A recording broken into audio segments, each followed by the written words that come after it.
Welcome everybody. Oh,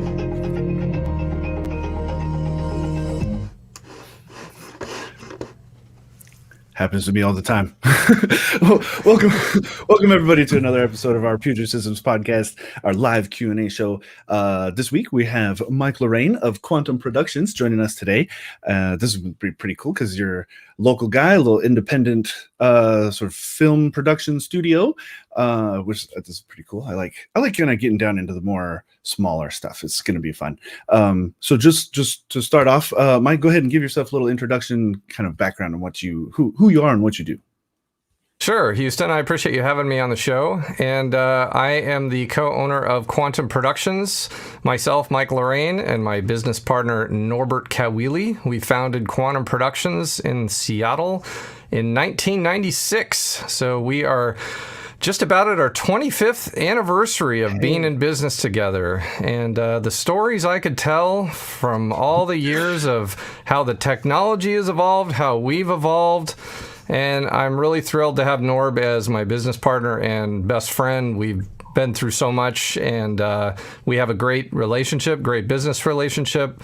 And I couldn't ask for a better person to be heading through life with when it comes to what I do in filmmaking. Just much joy over the years from the things we've done for clients and for ourselves, and all types of production, from YouTube to everything I can think of. Music, sound, visual effects. So cool. It's been a great ride. Awesome. We're still on it. Which is fantastic. That's super cool. 25 years. And that, wow. You were saying how things have changed. That has got to be, incredible. Just going from nearly pure analog to now a lot of digital work. Yes, when we started, the world was Beta SP. If any of you old school people out there listening, that's what we started with, which was a really high quality analog tape. And we invested in a camera that could shoot in beta and a deck.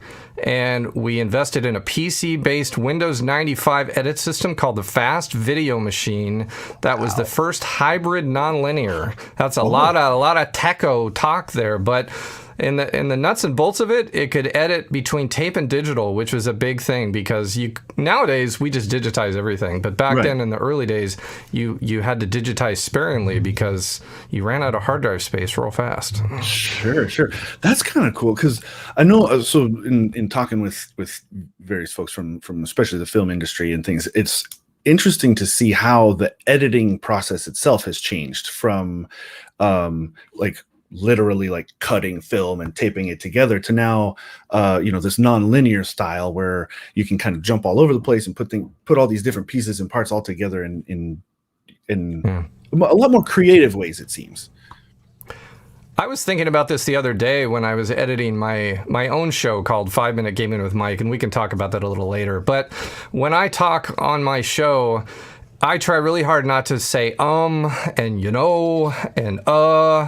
and I still do. We all do. And when I'm editing the show, I'm taking those out. So I'm looking at my waveforms, and I can even recognize where the is fitting, and I'll make little points, drop it out. But in the old days, I remember I was thinking about this, that I couldn't even see the waveforms. But I was taking out ums and uhs in the late 90s of interviews we would shoot. And I would make points on the timeline, but I couldn't see the waveform, so I would just kind of find where it was and bring it down. And just little things, how things have evolved to make it easier for all of us. Yeah, actually, that's actually I think a good place to start. So have things gotten easier now that a lot of digitized things? Oh, they're definitely easier. We work faster, and I always like to quote Robert Rodriguez. He's a great filmmaker director. He said, "We can work at the speed of thought." And we really can. In fact, this background behind me, I whipped it up about 30 minutes ago. Oh, cool. And about an hour ago, I was thinking, I need a better background than what I've got. So I took a picture of my pinball machines, added some lens blur, tweaked the colors, brought it in. I worked at the speed of thought. And that's how the technology has changed. In the old days, there was no way to even get a photo into the computer. You had to take it with a real camera, send it off for a week of developing, and then have it scanned with a scanner. Eventually, you could do that. You couldn't work at the speed of thought back in the 90s. We could do some great stuff. And Norb and I were on the cutting edge for sure with what we were pushing in our own business, but things took longer. Oh, for sure, for sure. I'm still shocked looking back at like older movies, and Jurassic Park is one that I keep thinking about, of how well they mixed like practical effects and digital. In particular, the scene where the T-Rex is coming out of the paddock and it's raining at nighttime. I didn't know that was CG for a long time. I thought that was like a miniature that they had comped in somehow or something like that. They had done such a great job with that. Yeah, and I like that speed of thought. That's something that comes up a lot in on our side of things. People they've got work to do, and minutes matter. It's really cool to see how. I will say this, Houston, and it's the older school part of me. I do miss those old days to a certain extent, and I'll sum them up with this. Back in the old days, when we made videos for clients, the videos were usually 15 to 20 minutes long. Now, if you make a 20-minute video for a client, that's death. That's death. No one has time. Every video we make is 5 minutes or less. Wow. But in the past, we would make these videos and we would put them on VHS tape. And companies, when they showed them to their employees, they would all sit in a room. And guess what? They would all just watch it. Yeah. Nobody had a cell phone to look at while they were watching. Nowadays, it's hard to get people to pay attention to watching videos, even when they're watching them, because their cell phone is right there. And it's like their eyes. I mean, I've watched people, you see their eyes going back and forth. And the first thing I think any of us do now is when someone says, hey, check out this video, you look at how long it is. And you think, how much of my life am I going to lose watching this video? Yeah, that's an interesting point, especially the Justice League Snyder Cut just came out yesterday. That's right. That's 4 hours. 4 hours. And black and white. Right. Let's see. Or 4:3 too. That threw me for a second. Wow. I wasn't because it turns out it was originally filmed for and edited for IMAX, and so it kind of makes sense. But I was unexpected to watch that on a widescreen with bars like that. But that is an interesting point. There seems to be. Yeah, it's weird. I was cool with 4 hours or like the extended cuts of Lord of the Rings and stuff. I'll sit and watch a cool thing for 3 hours, but definitely see that in my kids and stuff. If TikTok, right? 1 minute videos all the time. And I don't know how I feel about it. Well, if you don't mind, I can sum it up into two words. And I learned this because I have friends that are YouTubers. And someone sent me a link it explained everything to me better than I'd ever heard. It's called active and passive viewing. Now, passive viewing is when you sit down to watch Jurassic Park, right? You sit on the couch, you put the disc in or you dial it up on Netflix and you watch it. You're a passive viewer. You're focused and you're relaxed. But watching YouTube videos is called active viewing, meaning you're usually at your computer, your phone, you're active. You're not sitting at the couch with that focus. And so YouTube videos and movies are looked at very differently from those two respects. And that really opened my eyes to what it means. In fact, when I end my show, I talk about at the end of my show, come with me to talk about this other game. Let's just keep the fun going, and we're going to move there. Because active viewers can click off at any second, but you're not going to click off at any second when you're watching a movie. When you sit down to watch a movie or a Netflix show, you're in. Yeah. That's interesting. Unless it really sucks, then you're out. Right. Yeah, man. I wonder. I've also noticed too, in films at least, the cuts, the like scene changes are really, really fast. You'll only be looking at something for 2 or 3 seconds before boop. Now we're looking at something else. Now something else, and I wonder if it's like it's kind of a chicken and egg thing, right? Like, is it because we as consumers want more that sort of like flashy stimulus, or are we being trained to accept that as the media? do you think? I think it's the nature of the internet and cell phones and instant gratification. I see it in my own kids. They're very, very impatient. They don't like waiting for anything. In fact, my kids, and I have a son, two sons, 14 and 11. They both think email is too slow. Oh, sure. Because you have to wait for them to write back. They want everything they do is through Discord, which is an online app where it's a great app. I'm on there too. You communicate with people, but everything's instant. You see someone's on, you send them a message, they send you one back. It's instant and quick.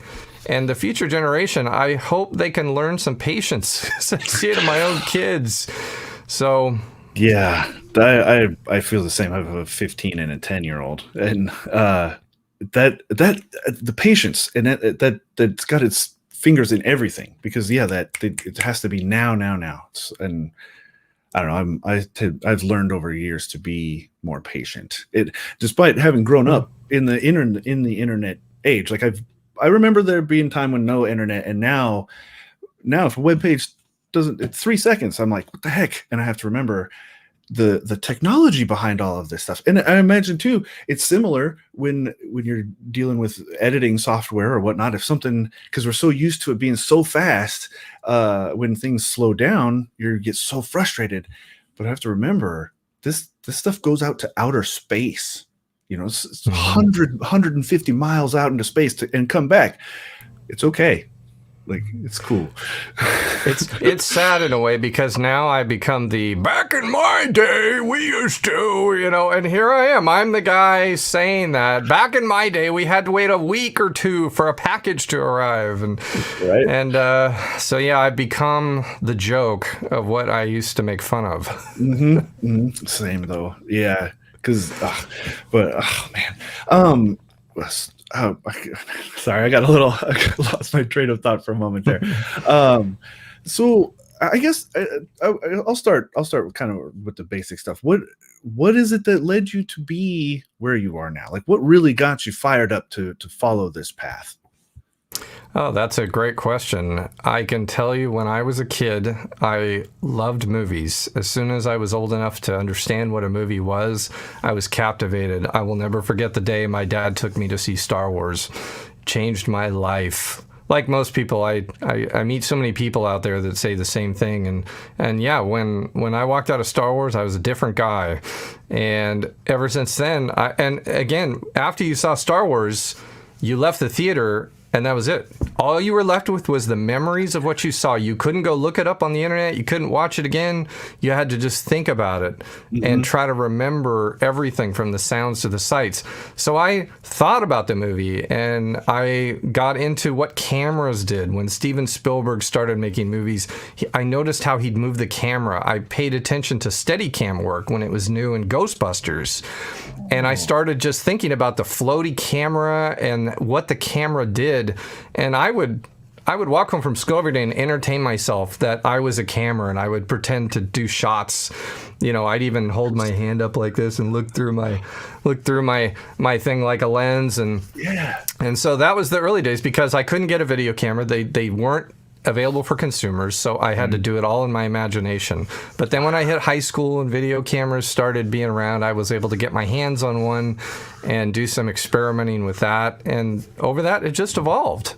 And I mentioned this too. You asked for some information on me. I'll keep the story really brief. But probably the real kicker was when I started school at Pacific Lutheran University. During January, they have a 1 month in between first and second semester where you can pick a different school and take a different type of program. So I picked this school in North Carolina I knew nothing about. It just had snow, and I thought that looked cool, and they had a class on movies. So I flew out there. The joke is it was an all-women's college, and I didn't know it. And they thought I knew, and there was no internet, no way to, it was just a brochure, and they accepted me, and I learned they let guys take classes there. You just can't graduate. But when I showed up, I was pretty shocked. And but I took a class on movies with about 20 other girls, and we watched a lot of classic films like Citizen Kane, The Rules of the Game, important movies from the days long before me. And the professor, I told him how much I liked movies, and he said, well, if I got my hands on a video camera, would you write a movie and get the girls to star in it. And I said, yes. So I went back to my room and I wrote a murder mystery. Oh, cool. And I had about 10 of the girls act in it, and I shot it. And the way I edited, I just had 2 VCRs. So I edited from the camera to the VCR, and all the edits have all kinds of messy artifacts on them. But it didn't matter. I was so motivated and so excited. And when I came back to Washington State, I knew what I wanted to do. Oh, that's so cool. Make movies. Yeah. I'm curious about the business side of it. So how did that get started? And what are some of the early kind of hurdles for say somebody wants to start their own kind of thing like you've got? What kind of troubles did you have in the beginning? Well, and it's different now than it was back then. Back then, it was a much wider difference between the people who could do professional video and the people that couldn't. Nowadays, anybody can shoot video. Anybody can edit video. Now you just have to learn good techniques and ways to find people that will pay you to do it so you can make a career out of it. But in the old days of the 90s, Norb and I had both been working for other people. I had been doing some work at UW Television. Norb had been shooting weddings, and I had been working for someone else, helping them make some videos. And Norb and I decided to join forces. And when we joined forces, the only way we knew we could compete in the corporate world was to get Beta SP. Because if you didn't shoot Beta, you were considered nothing. If you didn't shoot Beta, if you shot on SVHS or High 8, you were looked at, shunned by the industry people. There was definitely a tier system, and to get in, you had to shoot Beta. So we invested about $20,000. I got a loan from my parents. Norb's parents had a facility in the house where we could set up shop and edit studio. And we borrowed from the bank, and we bought a Beta SP camera and a deck. And then I had connections with a woman who worked at Nordstrom, and I called her up and asked her if she'd come out and talk with us, and she did. And I remember Norb and I had worked so hard, and we started telling her about how we had this Windows 95 computer, and we could do all this. And she stopped us. She literally stopped us as guys. I'm not really interested in what tech you have. I'm interested in how you can tell stories and what you can do when it comes to making quality work. And so we started talking about what we'd done, and then she discovered Norb was a music composer, and she said, I need music for a video I'm working on right now. And that's how it began. So Nordstrom was really our first big client, and then we started working for Safeco Insurance because Norb knew someone at Safeco. And so it was a number of things. We invested and borrowed money and got the technology to where we could compete, but then we had people who helped us. And I would say that for anyone out there is you need to understand the technology, but you need good relationships with other people to help you and hopefully lend you into meeting companies that will hire you and pay you for your work so you can pay the bills and earn a living and grow and buy more equipment, and it all evolves. So, and now the technology is there, anybody can do it, but it's hard to, there's just more people doing it. So it's harder to find clients that will pay you and respect you for what you do. Yeah, so that's true. I don't know, how was that? That's really good. And you hit on a good point there, because oftentimes I hear from other industry folk that it's such a good thing that the barrier to entry is so low. Everybody has a great camera in their pocket. They've got editing software in their pocket. They can do it anywhere, everywhere. But the dark side of that is that there's so much out there that it is really hard to kind of stand out and be noticed, and to be respected and paid for it. Like so many artists, it's like almost expected that you should just give it away, or like this starving artist sort of mentality. That is the hardest thing, Houston, is the work for free versus getting paid. The hardest thing. And I have had so many talks with people over the years, and I've had plenty of people who've wanted me to do work for them and not want to pay. And fortunately, we have enough clients out there that respect us and help keep us alive. and understand that, we all need to be paid for our work.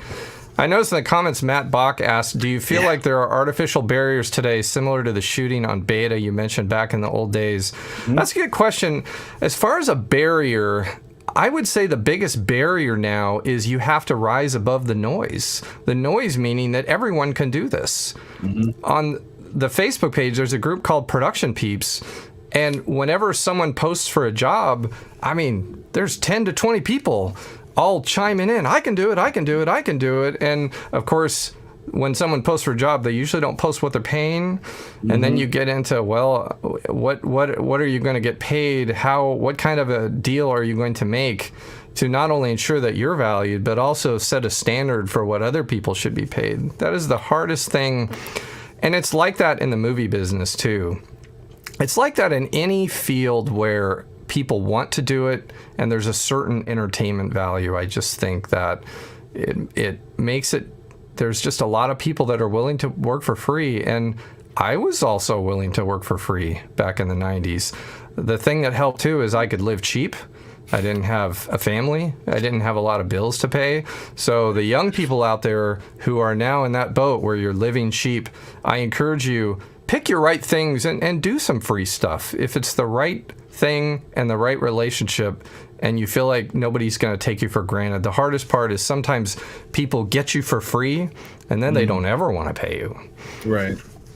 Yeah. So I'm not sure if that answered that, Matt. That's a good and tricky question to answer, but I think the barrier summed up would just be rising above everybody else. And how do you recommend someone to stand out? Like, what do you find to be the best way to do that? Learn as much as you can. YouTube is one of the greatest things about YouTube is it'll teach you anything. I didn't have that growing up. I had to, if anything, I had to buy some books, and I just had a lot of trial and error, and I had to figure out and solve problems. But YouTube can help you learn quicker. And then I would say for the young people out there, again, and I'm not sure who the audience is here, if it's, if the demographic of people watching the show, but I would say for the younger folks, make relationships with people, work together. If you love production, you can't do it yourself.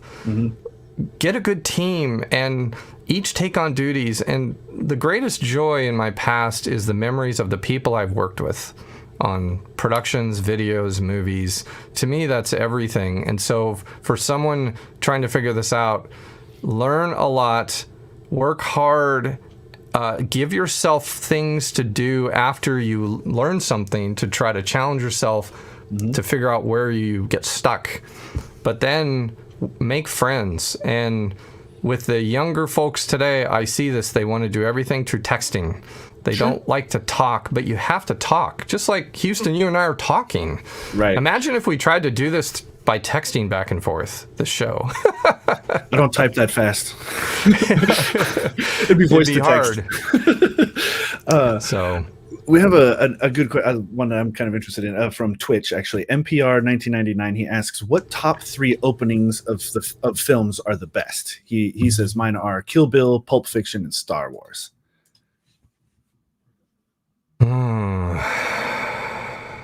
Boy, well, one of my favorite opens, and I think a lot of people are going to go, what? Is Indiana Jones and the Temple of Doom. I just love that open. And Raiders of the Lost Ark is great too. That was the first one. But the Temple of Doom, I watched that open a lot. And I just remember as a kid seeing it for the first time and how they had the big battle at Club Obi-Wan. And then they get in the plane and they come out of the plane in the raft. And it was just I remember as a kid, I think I was like down in the theater watching all these things happen. So Indiana Jones and the Temple of Doom, Star Wars, I would have to say as well, because when the ship comes over the camera, and here I am, I'm zeroing in on stuff when I was a kid. And when we're younger, we're very impressionable. But gosh, there's so many great films today that have just great opens. I'll tell you what, I said 2. Let's keep talking, and I'll maybe think of a third one when I can, come up with a good one. Sure. I always liked the beginning of The Fifth Element. I felt was a great that scene from, I think it's like from 1934. That prologue bit was awesome. just great. The Fifth Element's a great movie. I've seen it many times. And I have to laugh about that open scene because that has Luke Perry in it. And Luke Perry is in that movie for about 5 minutes, and yet he's one of the top names that come in the open credits. I always thought it was very odd. Oh, yeah, that's right. Huh. And Luke Perry. Yeah. And he's after 5 minutes, you never see him again. Right. I wonder, I'm not sure what year that had come out, but I wonder if that was still like kind of on the tail of 90210, so he may have been a little bigger at that point. You know, one of the things that's the best about the friendship Norb and I have is we love to quote movies. We've done it our whole life. We'll quote a movie line to just sum up a certain situation where then from The Fifth Element, a lot of times we say, "You want some more?" That was the robot bartender. He says, if I maybe asking him if he wants some more, I'll say, "You want some more?" So it's one of our subtle little things we do to entertain ourselves. I quote the Thai guy a lot. Grandfather say it never rain every day. You know, this good news guarantee. You're fired. And Gary Oldman had a great accent. These cases are empty. Oh, man. I'm shocked that they got Gary Oldman for that movie. That had to have been like 60% of the budget. Multipass. Oh man. We could go on and on, couldn't we? I love that movie so much. It's like it fights for top spot for the Princess Bride for me. My two most favorite movies in the world. Sure. Here's another question from NPR 1999. He asks, have computers and CGI overtaken real filming and storytelling? Absolutely not. I'm a member of the Visual Effects Society of I'm in the Washington division, but it's a national world organization. And we talk a lot about visual effects and CG, and it is always going to be an accompaniment to filmmaking and shooting with cameras. We have animated films, but as far as stuff that's meant to look photoreal, we're doing more and more, and we'll see more and more, but I don't ever expect it to take over completely.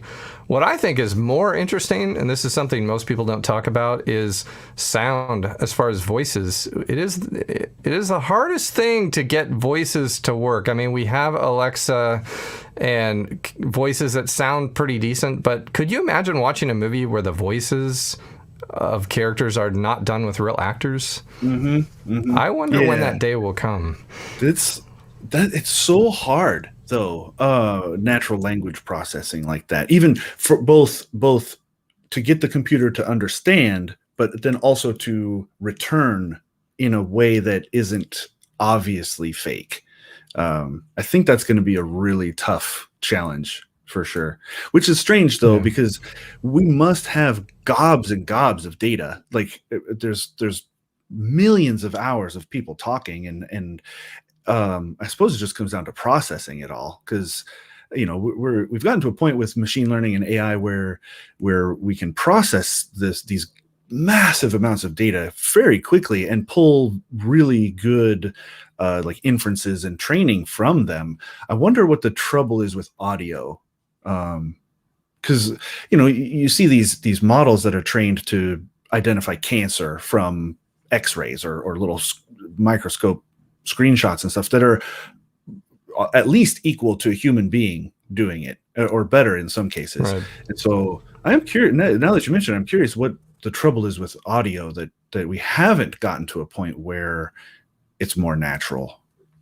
And back to visual effects, there's a term called the uncanny valley. Have you ever heard of that? Oh yeah. And that's best described as where you get something 90% there, but that last 10%, the audience still feels like this character is fake. And you do everything you can. You motion capture the person's face. You get everything where it should work. But there's something that's not there. And at this point, you can't get past that sometimes. And maybe there will come a day where the uncanny valley is no longer there. But I think eventually, but I've noticed so deep fakes are kind of a big thing right now. You see there's like a whole TikTok of this one guy who deep fakes himself as Tom Cruise. I maybe it's because I've been exposed to it quite a bit, but I can still tell. Like there's still, and it's really good. It is amazing, but there's still these little differences. Like the lighting isn't quite right. The mouth doesn't move quite right. Right. And it's uncanny. Like you say, it's almost there, but it's not. It's like in video games, they love to show still images of these, like for the newest basketball game, the NBA game, and the PlayStation 5. They love to show still frames of look how good they look. But boy, the minute you see him move, it's like, yeah, right. Oh man, that's actually a really good point, because for one frame, sure, we can make this look just like LeBron James, but not during actual gameplay. No way. Huh. It's like even at the end of The Mandalorian. Well, I better not talk about that in case nobody's seen that, but I better stop myself because I would have to talk about a spoiler. So I think it's been long enough. Especially Corridor did a redo of that last shot. Corridor Digital did a redo of that last shot, and they claim they made a better Luke Skywalker, and I feel like it kind of goes back and forth. Like they did a good job with some parts, but then Lucasfilm, or is it Industrial Light and Magic who was behind all that? They did a good job in certain aspects too. So problem is when he talks, you notice they show Mark Hamill, he shows up as Luke Skywalker and he looked great, but boy, he moves super slow, just like barely moving, and they kept him from saying too much, and I could see all the reasons why, because I'm sure in the tests that uncanny valley was kicking in and it just looked fake. And so by not moving him too much, then it could almost look like that still frame you're talking about. Right. So they're going to keep trying. And at times I think they'll get further than other times. Sometimes it just goes into this. It's not just the software, it's the artists. I mean, absolutely. There's still the people. There's still the people aspect of it. Yeah, for sure. Yeah, it's interesting too.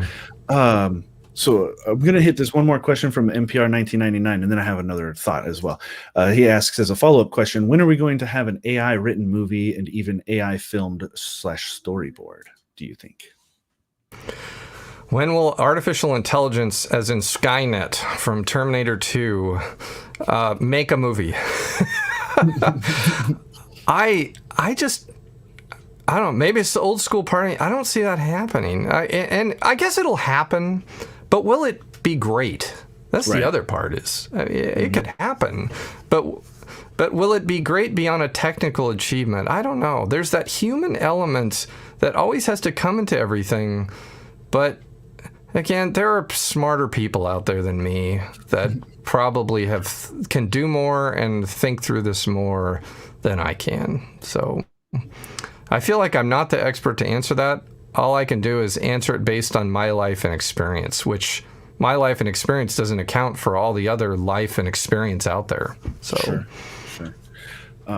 So to touch kind of back on film and TV, I think, or let me see how I can phrase this a little better than my original thought.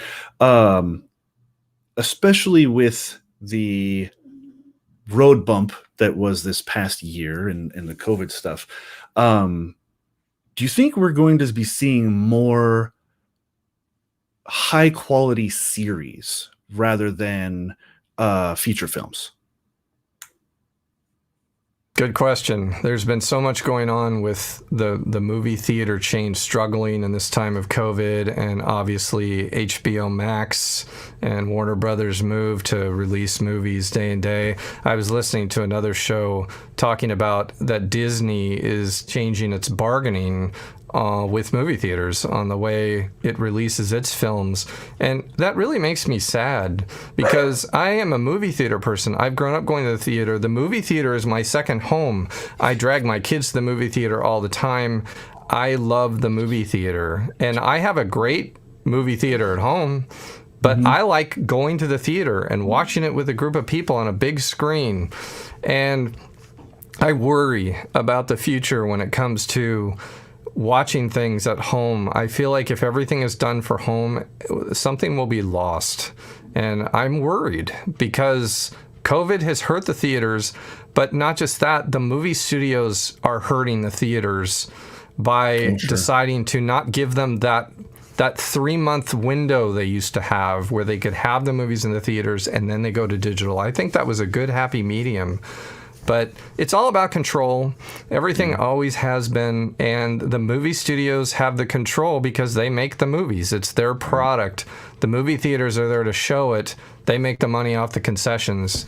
Right. And I'm sad. I wish they could work together better as a team, because when we make content ourselves, Norb and I are a team. We work with clients. We're a big team. We work together to achieve something great.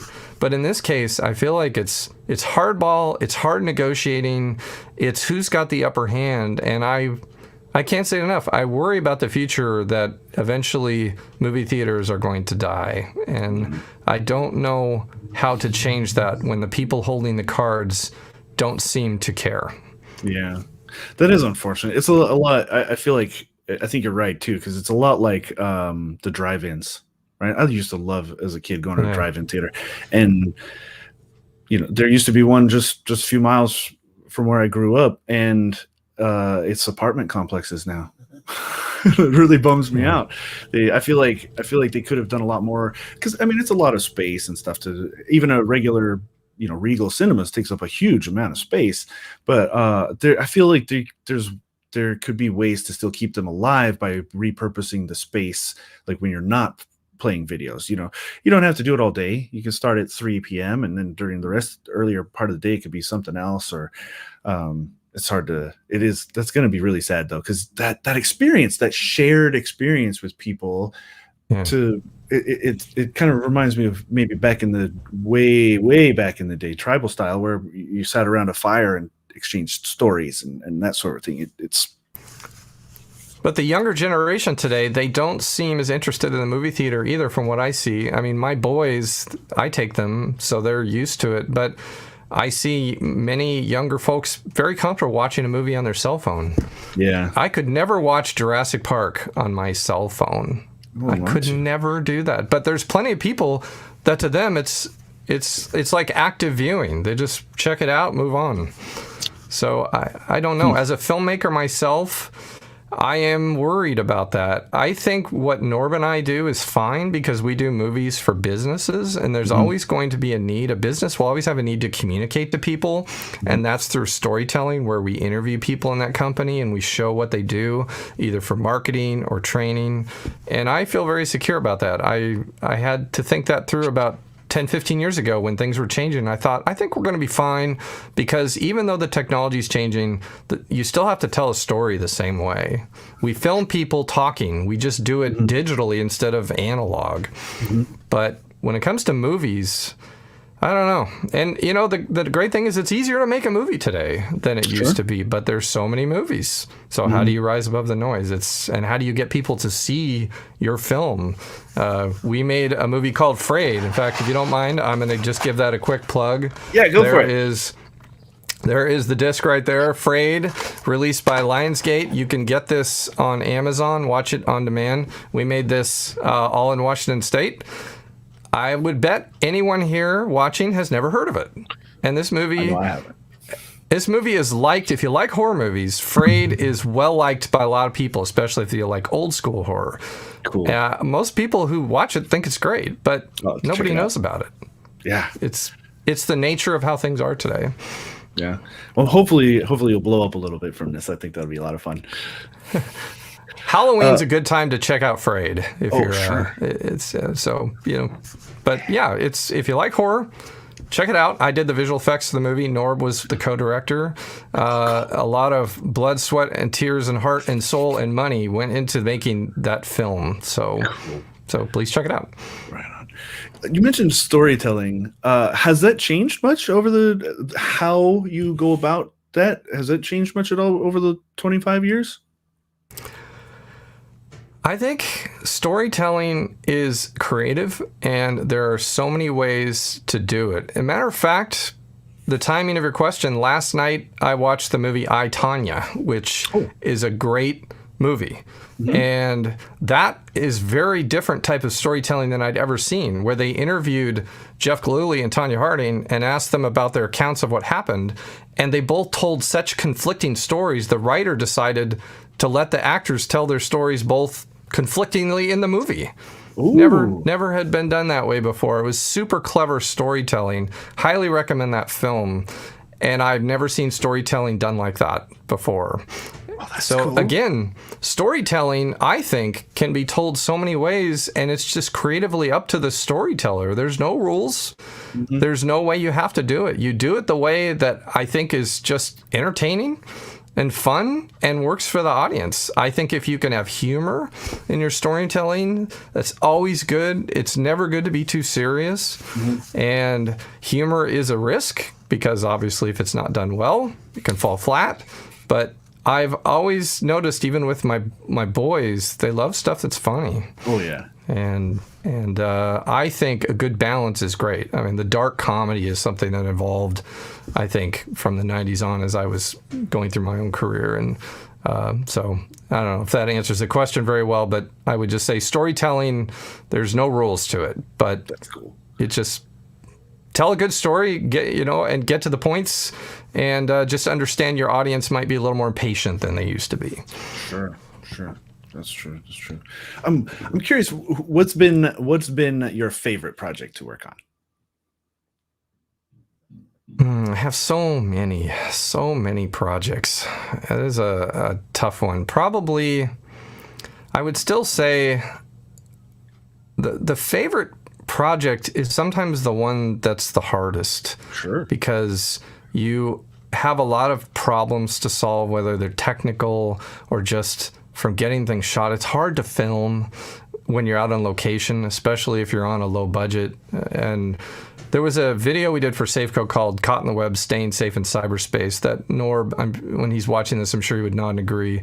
It goes down as one of the best because we had the hardest time making it. I had to do computer graphics, 3D animation using 3D Studio Max at levels I'd never done.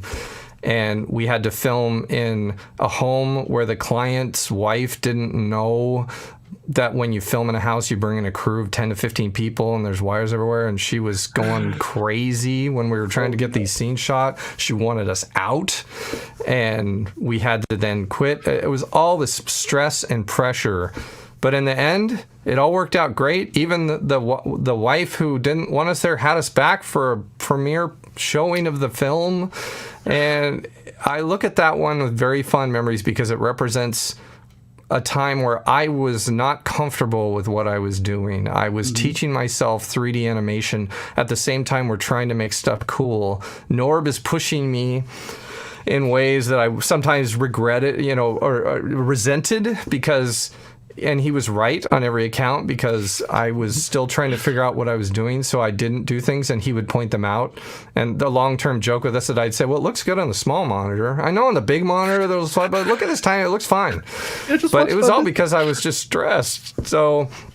But in the end, Norb and I both look back at this video, and I'm sad to say you can't see this one. This was done before the internet. It was about internet safety, but that was before you put videos on the internet. But it's never been out there, so it's one of those things that we have, and sadly, very few people have seen. But even today, I think it's an entertaining one to watch. So that would probably still be one of the greatest. Yeah. You'd sent me a few links to some of the projects that you've done with Puget Sound Energy, which were actually kind of fun and funny. How does something like that come to be? I guess I had mentioned before the stream about from ideation to final project. So did Puget Sound Energy come to you guys with an idea already, or like how did that? And in, I suppose, in a bigger picture way, let's expand it out from a higher level. A client approaches you, and then how's that process work? Well, I have a great story when it comes to Puget Sound Energy, and the story is, and I encourage you out there, never stop creating things because you never know where the work will come from. And my business partner, Norb, has a Seahawks YouTube channel, and I'm sure you could put a link, Houston, to that down in the comments.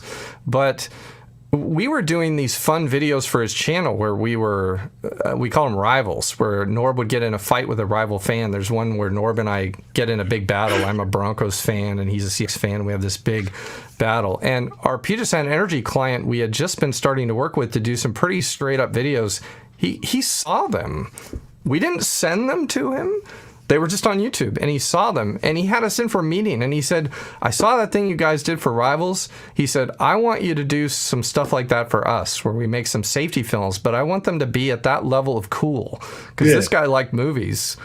And so we're like, wow, we never thought that video was ever going to get us work. It was just something we could do for fun and to get a creative outlet.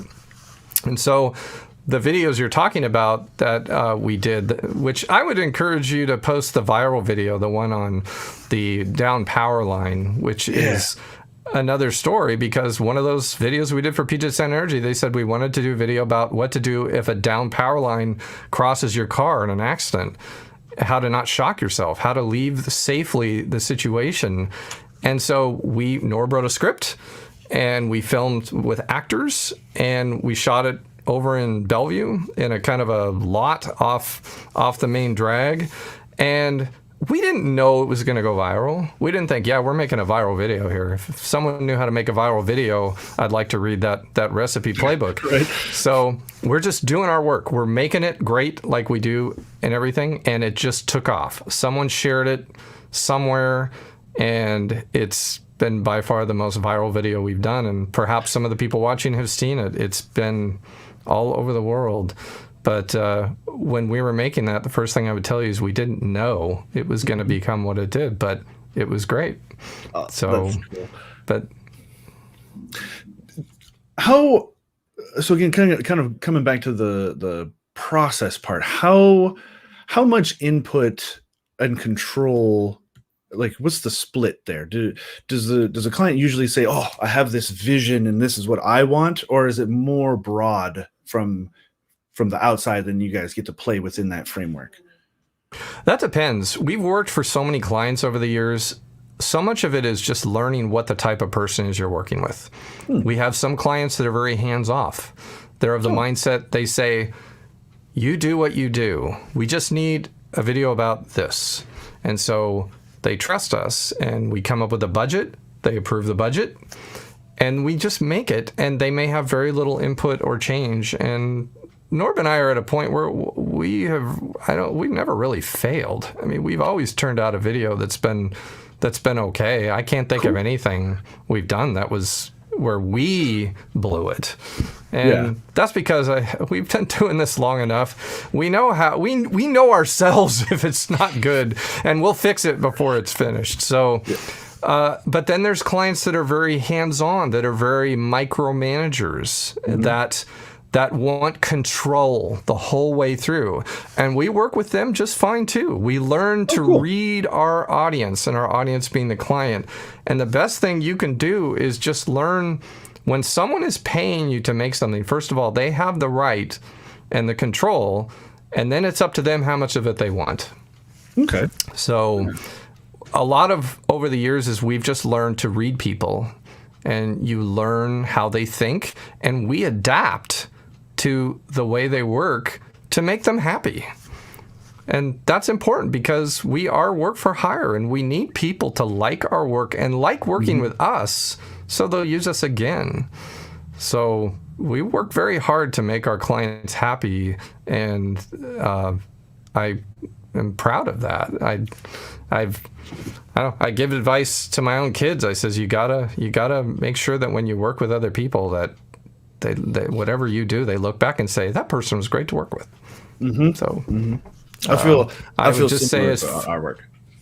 Yeah, filmmakers, that's right. Filmmakers sometimes, I think, just need to watch it and just remember, I mean, when you want the control, do your own thing. But if you're working for someone else, you gotta read them and listen to them and make them happy.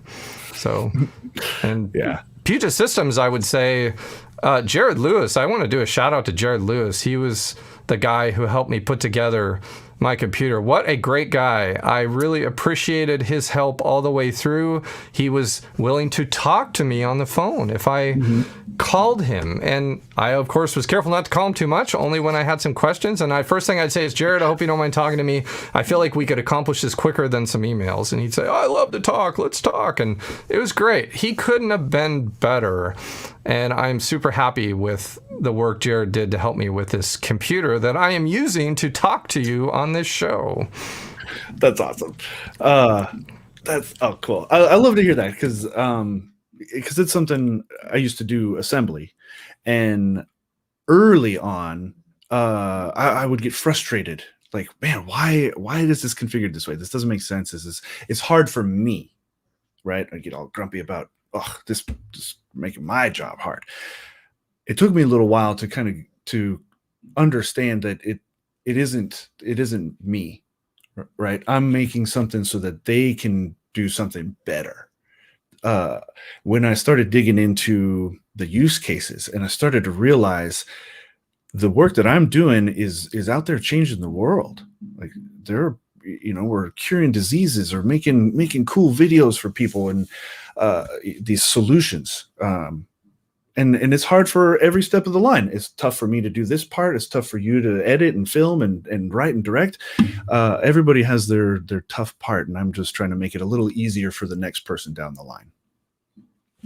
I was looking at the comments on YouTube. Kentucky Ranger asked a question. Have you ever walked away from a client? If yes, why? Good question. We have not walked away from a client. We have had clients that have decided not to pay us based on our arrangement, and the relationship has ended. That has happened very rarely, but it's happened a couple times, and I look back at those times in my career, not real great. Definitely took me to some low points because I trust people, and sometimes some trust was broken. I felt like I'd been taken for a ride. Rarely happens. But the other advice I would give about when you're evaluating a client, if it's someone you want to work with, and this is not my advice, this advice was given to me from a producer I worked with for many years. She said, don't ever say no, just say you're busy. And that was good advice. I use that today. Just say you're busy. If you don't want to work with them or you're not sure, just say you're busy. But it's much better than saying no.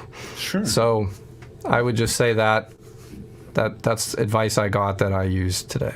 Yeah, I like that. I like that because it kind of leaves the door open a little bit, just in case things may change, or because maybe it's just a person that is difficult, not the company at large, and so it still leaves an opportunity to maybe work together in the future if things change. That's really good. Because you might be saying, if you say no, it might be under false assumption of this person who you're still getting to know, and maybe over time you get to know what they're about through other ways. And so by saying you're busy, you haven't burned a bridge when you may not have understood the bridge in the first place. I dig it. That is really good advice. I like that a lot.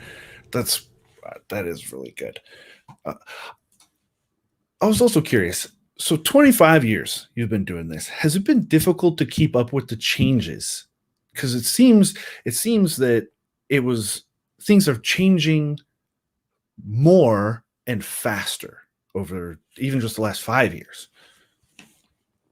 Yes, it has been difficult to keep up with the changes, but I am up to the task, and Norb and I are going like crazy to keep with the changes. And should I say this? To credit Norb, one of our clients during COVID, obviously when COVID has hit, we don't do as much filming as we used to, but we found ways to make videos by helping people film themselves on their cell phone.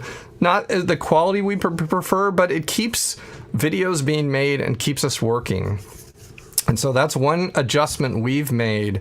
And Norb I give him a lot of credit because he spent a lot of time educating people. He told me one day, he says, it's amazing how many people don't know how to get a video off their phone. And it's true because we all film ourselves, but I think a lot of people out there, and we're working with people that are not tech savvy like us. I mean, everybody can record something and even maybe throw it to YouTube or Facebook or something, but to get that video file off, that's another thing, and send it to someone. So that's one adjustment we've made. And I was going to talk about another thing, and it was in there, and it's gone. So Maybe it'll come back. But I think you were talking about changes. There was another thing I was going to say about the changes being difficult. Oh, I know. This leads into my YouTube show. Sure. Norb is doing a YouTube show where he's a big Seahawks guy. And if Houston, you'd be so kind, maybe you would put a link in the show about Norb's channel. But he does all things Seahawk. He's got over 50,000 subscribers. He's doing stuff every day. He has all kinds of guests. And we have a Rivals video there. Norb has become quite the master broadcaster from his house. I have now followed suit, and I have set up a studio in my own place, and I'm doing my own YouTube show on video games. I have been playing games my whole life, and so by doing this, I have learned vMix, which is a great software. I started on OBS Studio, and I still use OBS, but vMix allowed me to take things to the next level. I use vMix to record my show. I do some things in 4K, and all of this are things I taught myself over the last 3 months. So now I'm running my own show, and part of the reason I'm doing it, there are many reasons. One part for myself, because I like recording a history of the games I like to play and why I like them, and I add my stories of growing up as to what these games meant to me. Another thing is, I'm hoping it'll be something my boys might watch someday. Another thing is, I'm hoping it will entertain people now. And another thing is, it keeps me in tune with what many people are doing right now, which is making their own shows and doing live streaming and having guests on a show, like I'm a guest on your show. So to answer your question about adapting with the changes, the biggest thing I've done is really followed Norb's lead and am doing my own YouTube show now. So I would appreciate any of you out there who like video games to maybe give my show a shot. And I'm trying to grow it. I am podcasting it as well as on YouTube. Cool. And I have a playlist of all the shows I've done. I've done 85 shows already. Nice. And there's about 60 to 70 on YouTube. I have them queued. So they release every Monday through Friday, 5 o'clock. So my show is 5-Minute Gaming with Mike, 5 days a week, 5 p.m. I love it. So thanks for letting me plug that. Oh, yeah, no problem. I've learned that for myself personally, live content is the jam for me. I get so anxious and nervous and weirded out when I try to do pre-recorded content. I don't know why. I think it's mostly because I don't have time enough to think about kind of what I'm doing when it's live. It's just me, thought, mouth, done, and there's no going back.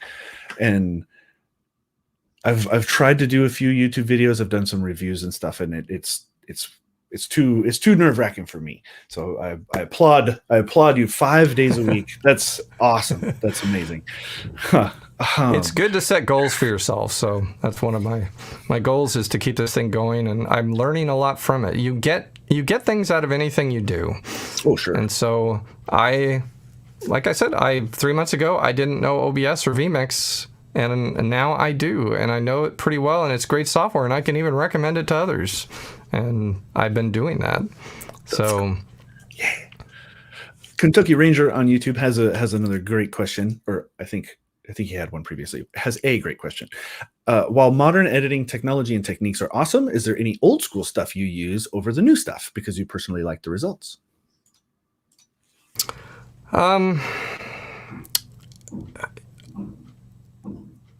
As far as old school stuff, I would say probably the best old school technique that maybe someone could use today is if you're doing filmmaking or corporate work and you need to have a scene of someone driving. It's always tricky to shoot people driving. Mm-hmm. And obviously it's helpful if you can do it in a controlled studio. But what I encourage you to do, the trick I think most Hollywood studios still follow that never turns out very good, is they use green screen. Sometimes you have to. We've done it too. But what I encourage you to try is get your hands on an LED projector, and when you're shooting someone in the passenger seat of driver's seat, out the window, have a projector screen and project the driving background that you've already shot behind them. And then you can adjust in camera the right brightness levels and depth of field look. But when you're done, a lot of times it will look better. And we did that in Frayed. If you watch our movie Frayed, that's how we did it. We used an old school projector instead of green screen, because driving shots in movies still a lot of times you can just see. And the reason is because the person's in focus and the window area is out of focus. And when you're doing green screen work, if you have blurry spots and sharp spots, in the blurry spots, you end up with artifacting. So not to get too technical, but it can solve that problem. Great. So that's one thing I can think off the bat. I hope that helps to use an old school technique, which I think the new school technique is just do everything green screen. And at times it's great, but so one last thing I'd like to touch on before we end, because we're just 10 seconds over an hour. What are your thoughts on virtual production? Virtual production, you mean, give me an example of what you mean. So there's kind of there seems to be two different angles for it. You have sort of the Mandalorian style, where they have like those giant LED screens, or the stuff that folks like Matt Workman is doing with Unreal, where it's kind of like a green screen cube almost, or a volume of green screenness, and it's just one person kind of in this space, and then in production it's a video game scene or something like that. How do you Yeah, virtual production is amazing, and The Mandalorian is what I was thinking of when you asked the question. And really what they do in The Mandalorian is an extension of my story about the video projection trick in the driving, because in The Mandalorian they're using these huge screens and they use the Unreal Engine to put these backgrounds behind them. But the great thing is those screens are emitting light, and the light wraps the actors correctly to where there is no green screen anymore. They really look like they're in the world, and it's great on all levels if you can afford it. Obviously, that's a super expensive type of production, but it's the same thing. I think virtual production is great. Another thing I saw recently, maybe it's going viral right now, but there's a YouTube video out there where they flew a drone through a bowling alley. Oh, yeah. And they did a bunch of circles, and so many people are convinced they did tricks, but they didn't. It's a pilot who flew it, and it's amazing. And he used virtual glasses so he could put himself in the cockpit seat of that drone and fly it through these very tight spaces. I thought that was just awesome. Yeah. Awesome. I saw somewhere they took 11. It is a one take shot. Like it is. There's no cuts, but it did take like 11 tries to get it right. And that's something else too. Those first person, the FOV drone stuff is amazing. Like the racing that they do and that sort of stuff. That's wow. I'm so technology is so amazing. I love being kind of in the thick of it, and I get to see so many different angles of things, from film production and game development to scientific computing, engineering. Especially Unreal Engine is blowing my mind. Architectural visualization, the film industry, the game stuff, everything from real estate to like that scene from Jurassic Park where he's manipulating the genome thing with the AR faceplate, but that's like real now, and it's so cool. Yeah, we live in very exciting times. I'm endlessly fascinated. I agree. All right, on. Let's see. No other questions at the moment, so I think that'll take that opportunity to wrap it up. So we'll say thank you, Mike, for taking this. Went really, really quick. I kind of want to talk to you some more. Maybe we'll have you on again in the future. I'd be happy to be back if you'd like that. Cool, awesome, thank you, and thank you for taking the time out of the day to join us today and share some insight into the industry and what you do. And this was a great talk. Thank you very much. Sure. Well, thank you, Houston, and thanks to everyone at Puget Systems for making us some great computers. Oh, for sure. And I'd like to thank the audience as well for joining us today. We do this every Friday now, and we have a bit more of a mix, a potpourri of content coming out on our Fridays. We have industry experts like Mike come on, and we sprinkle in some of our own experts internally as well. We now also include our consulting department and support. So it's labs, consulting, support, and industry experts as well. So everybody can mark your calendars for Fridays, 1 p.m. Pacific time, every Friday, as long as I am available, I suppose. And so we'll see you all next time. Thank you very much. Bye.